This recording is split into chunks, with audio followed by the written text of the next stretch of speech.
Weeny. Hey kids! Welcome to story time. Let us see a story about the wind and the sun. A long time ago, the sun and the wind were having a conversation on a pleasant day. Suddenly, the wind said something strange. You do know that I am more powerful than you, right? Said the wind. The sun replied calmly. Why are you suddenly saying this, my friend? Both of us have our share of weaknesses and strengths, so it is not possible to decide who is more powerful. Are you trying to say that I am not powerful? Asked the wind angrily. No, my friend, calm down.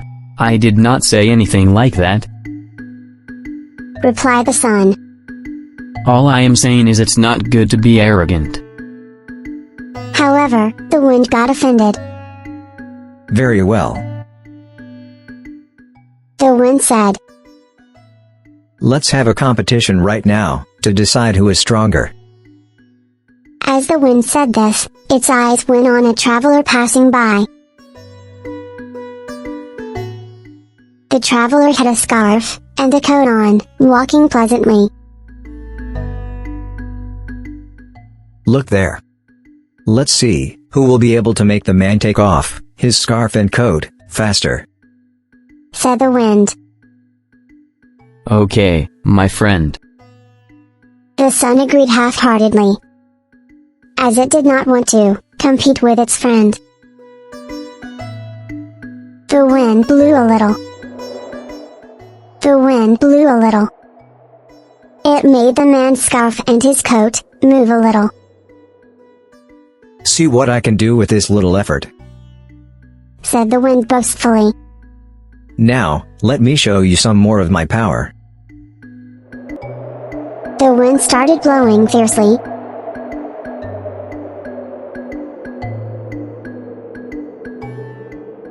Which made the scarf and the coat flap in the air. The more force the wind would put, the more it made the scarf and the coat flap in the air.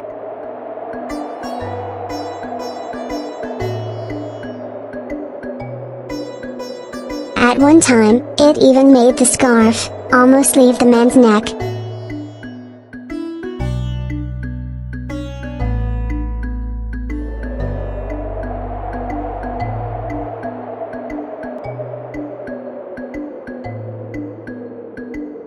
The fiercer the wind blew, the tightly the man would tuck his coat. He started feeling so cold, with all the wind blowing around him, that he wrapped his scarf and coat around him and sat by the road.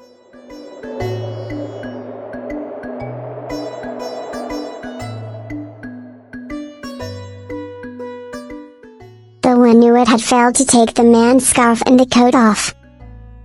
Okay, now it's your turn, and I would like to see how you perform. The wind said, turning towards the sun.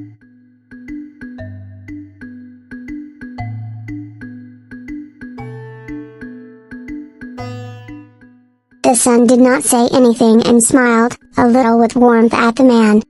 The man immediately felt a little comfortable and stood up. He started walking his way again. Is that it? Is that all you can do? Just smile at the man? Questioned the wind. The sun looked at the wind and smiled gently. He started shining a little brightly. He was not putting in so much effort as the wind did. The man started feeling warmer and warmer, when finally, he could not take it any longer, he started sweating. He felt so hot that he removed his scarf and took off his coat.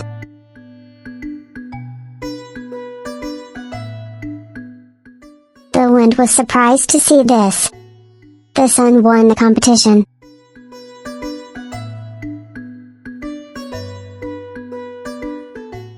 Wow, my friend. I think I underestimated the effect of gentleness. I thought only power could make things happen in this world, but I was so wrong. Now that you have understood that, let's come together and make the man feel a little better," said the sun.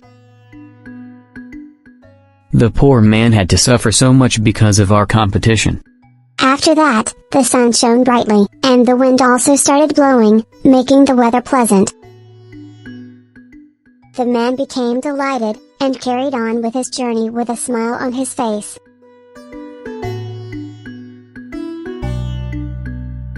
Moral of the story: kindness and gentleness prevail over violence and force. Weeny. Story about the hungry lion. On a hot day, a lion in the forest started feeling hungry. He was starting to walk in search of his food. He walked a long way along.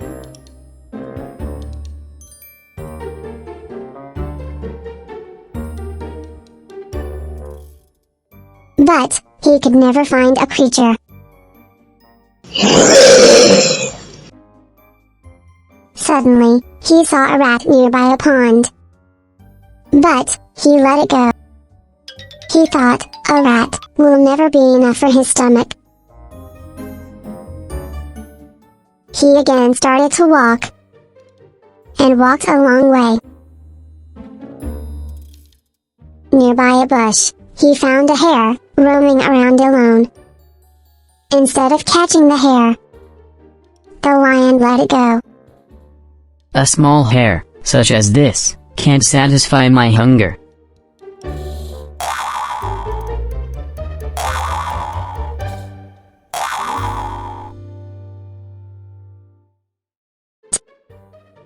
Then again, he started to walk through the forest. Now he started to become tired, because of long walking, and his eyes started to blur, because of hunger. Then, a beautiful deer passed by.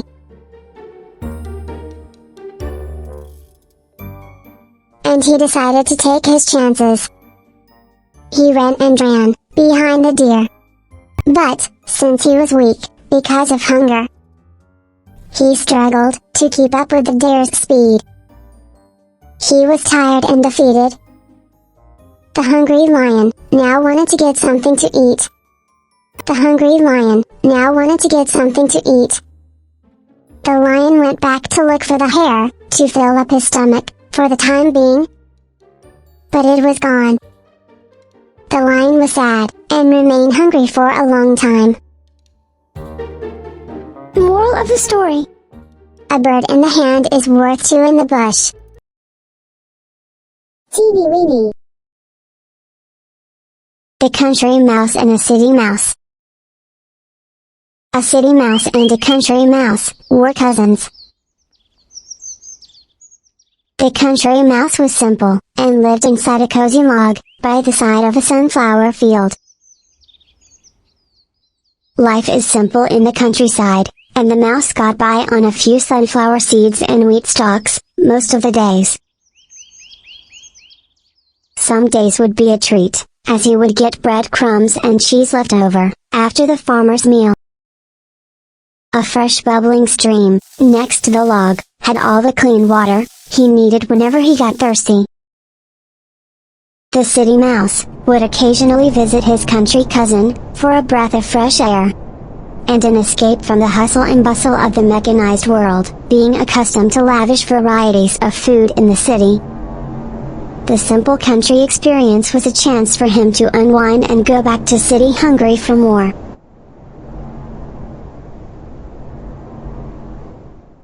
He always spoke about how much better life in the big city was compared to the country. Although the country was a peaceful place to live, he wouldn't give up the pleasures of his city, to settle for a laid-back life with little to do. He often remarked that he couldn't grasp why any mouse would want to live in the countryside, with so little and barely getting by.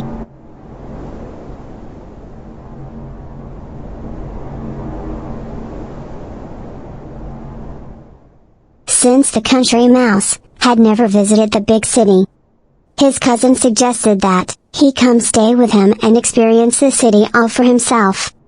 And not just listen to his adventures and stories. The country mouse happily accepted his cousin's offer, as, after all, they set off at once for the city. Upon arrival, the country mouse was astonished at the size of his cousin's house. A 4-story building with cast iron railings, white stucco pillars and massive doors, leading to endlessly long hallways.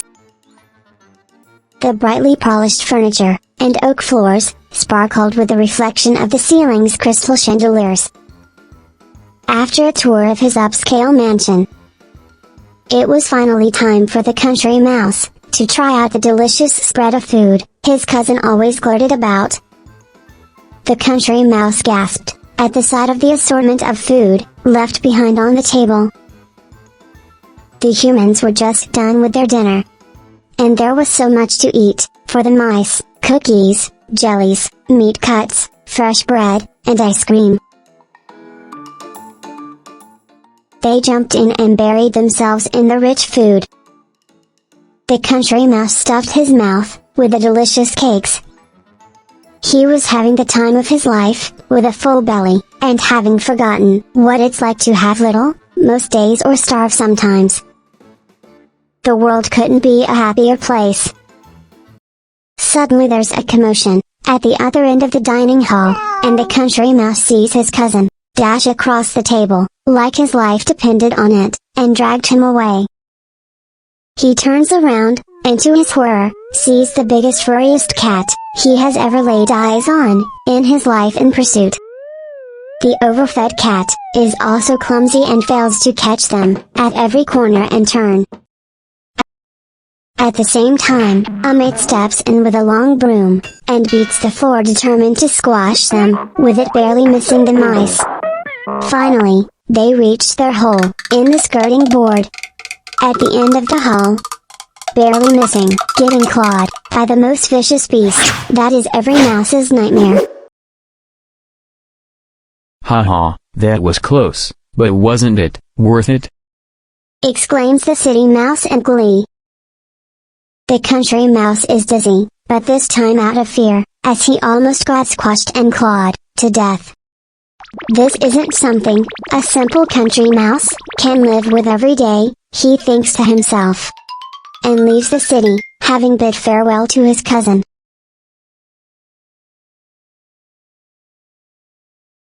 Moral of the story: it is better to live a peaceful life that is secure, than to live in a luxury that can end any moment. Teeny Weeny. The stork and the crab. Once there was a stork. He was very old, as could not catch a fish. He would daily stand near a pond struggling to catch a fish.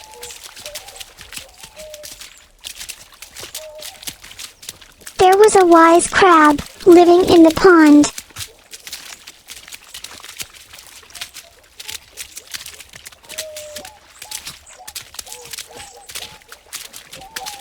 One day, the crab saw the stork standing in the shore, sadly. It came near the stork, and asked, "Hello, stork. Why are you looking sad?" Stork got an idea. It decided to use the crab to get his food. He started to speak, sadly. I am sad because the water in the pond is soon going to dry. I heard the people talk.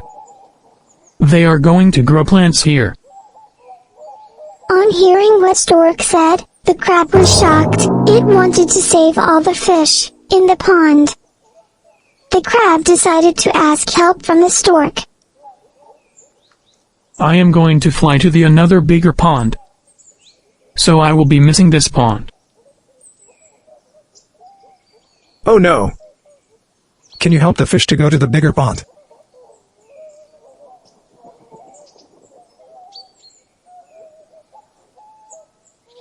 Sure, I can help. But as I am old, I can carry only one fish at a time.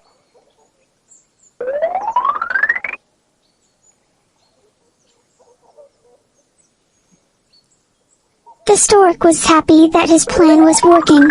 The crab started to send the fish one by one. The stork carried the fish in its mouth, and started to fly.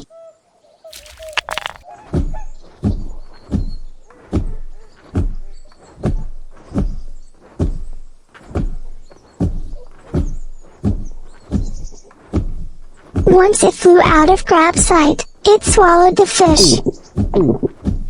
The stork continued the same for days. Today I'm going to come with you to the bigger pond. Ha, today I am going to taste the crab. And now it came the crab's turn. The crab climbed inside the stork's mouth. The stork started to fly. After a long time the crab couldn't see any pond. But he saw some fish bones down in the alley. He realized the stork's intention.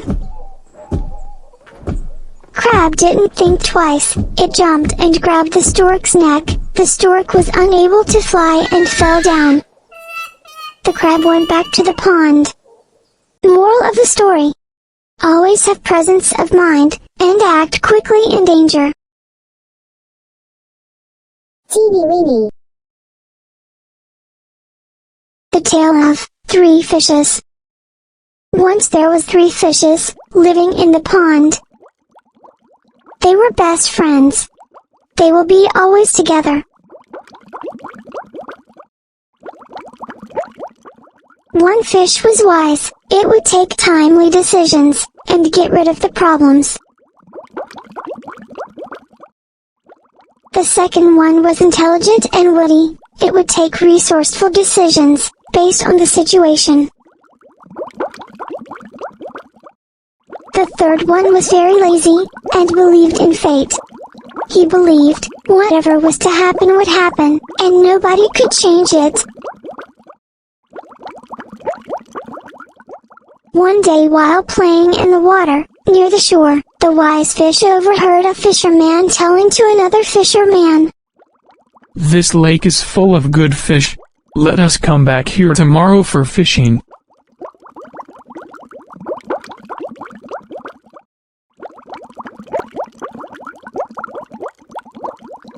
Hearing this, the fish rushed to his friends, and told them all he had overheard. He gave an idea. Let us leave this lake through this canal, and go to another lake.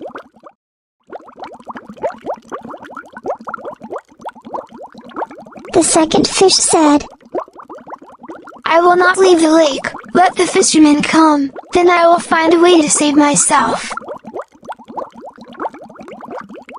The third fish said, I have lived in this lake all my life, and will not leave it. Whatever will be, will be.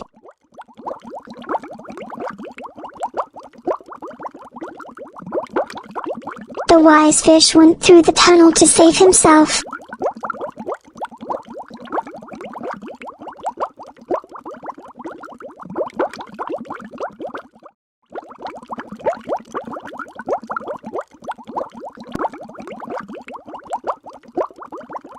The next morning the fishermen came and cast their net. The 2 friends were caught in the net.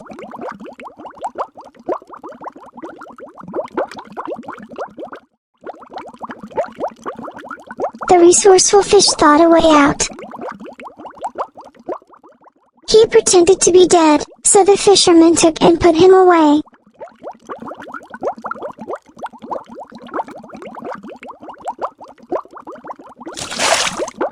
Slowly he moved and jumped in the water, and swam faster to the tunnel and escaped. The third fish, who believed in fate, kept on flipping around in the net. One of the fishermen struck him dead, and put it away.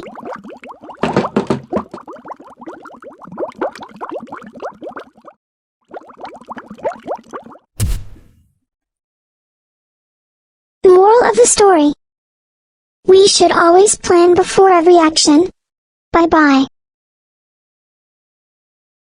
Please subscribe for more videos. Teeny Weeny.